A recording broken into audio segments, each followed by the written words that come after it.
கோபமாக இருந்தாலும் கவலையாக இருந்தாலும் உடனே வாட்ஸ்அப் ஸ்டேட்டஸுக்கு போய் அதற்கேற்ற ஸ்டேட்டஸை வச்சு உங்கள் நெகட்டிவ் எமோஷனை வெளிப்படுத்துறீங்க. அந்த ஸ்டேட்டஸை யாருக்கு தெரியப்படுத்தணும்னு நீங்களே முடிவு செய்கிறீங்க. உங்கள் கண்டெக்டில் இருக்கும் சிலர் அதை பார்த்துட்டு சும்மா சைலண்டாக இருப்பாங்க. சிலர் அதை வீட்டில் டிஸ்கஸ் பண்ணுவாங்க, ஏதோ பிரச்சனை போல் ஸ்டேட்டஸ் வச்சுருக்காங்க.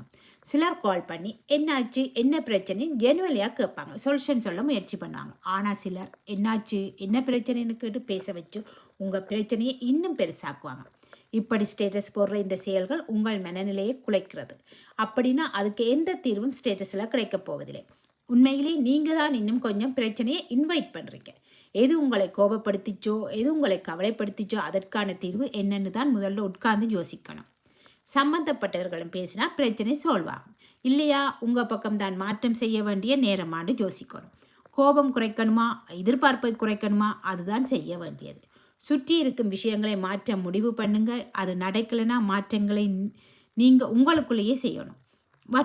வாட்ஸ்அப் ஸ்டேட்டஸில் சோகமாக கோபமாக ஸ்டேட்டஸ் வச்சாலும் எந்த தீர்வும் கிடைக்காது.